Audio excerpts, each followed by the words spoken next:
நந்தினி, ஓம் பிர்லாவுக்கு ஆதரவு அளிப்பதாக ராகுல் காந்தி ஒருபுறம் கூறியிருந்தார். அதாவது துணை சபாநாயகர் பதவி வந்து எதிர்க்கட்சிக்கு ஒதுக்கப்படும் பட்சத்தில் ஓம் பிர்லாவுக்கு ஆதரவு தருவதாக ராகுல் காந்தி கூறியிருந்தார். இந்த நிலையில வந்து பாஜக கூட்டணியில உள்ள கட்சிகளும் வந்து துணை சபாநாயகர் பதவிக்கு வந்து போட்டியானது நிலவி வருவதை பார்க்க முடிகிறது. பாஜகவோட நிலைப்பாடு என்னவாக இருக்கும்?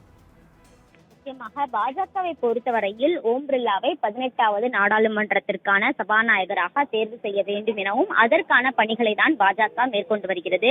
குறிப்பாக சபாநாயகர் துணை சபாநாயகரை பொறுத்தவரையில் எதிர்க்கட்சிக்கு வழங்க வேண்டும் என ராகுல் காந்தி கோரிக்கை வைத்திருந்தார்.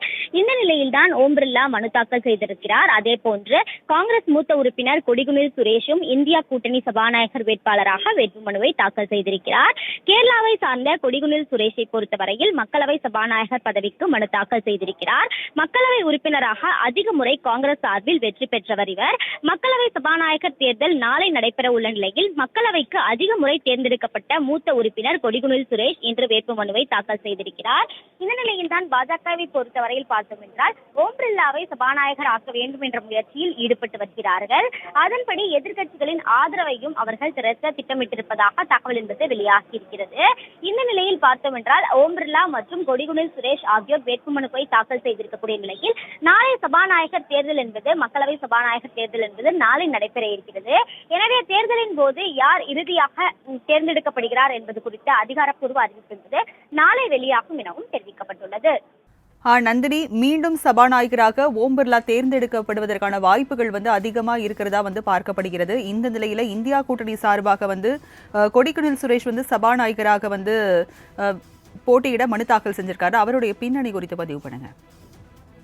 நான் ஏற்கனவே கூறியது போன்று கொடிகுனில் சுரேஷை பொறுத்தவரையில் இந்தியா கூட்டணி சபாநாயகர் வேட்பாளராக வேட்புமனுவை தாக்கல் செய்திருக்கிறார். கேரளாவை சார்ந்தவர் இவர். கொடிகுனில் சுரேஷை பொறுத்தவரையில் மக்களவை சபாநாயகர் பதவிக்கு தற்போது வேட்புமனுவை தாக்கல் செய்திருக்கிறார்.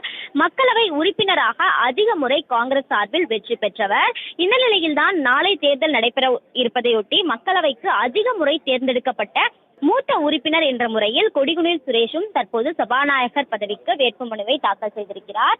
ஏற்கனவே ஓம் பிர்லாவை பொறுத்தவரையில் சபாநாயகர் பதவிக்கு வேட்புமனுவை தாக்கல் நிலையில் அவருக்கு எதிராக தற்போது இந்தியா கூட்டணி சார்பாக சபாநாயகர் வேட்பாளராக காங்கிரஸ் மூத்த உறுப்பினரும் அதிக முறை மக்களவை உறுப்பினராக இருந்தவருமான கொடிகுனில் சுரேஷ் வேட்புமனுவை தாக்கல் செய்துள்ளது குறிப்பிடத்தக்கது.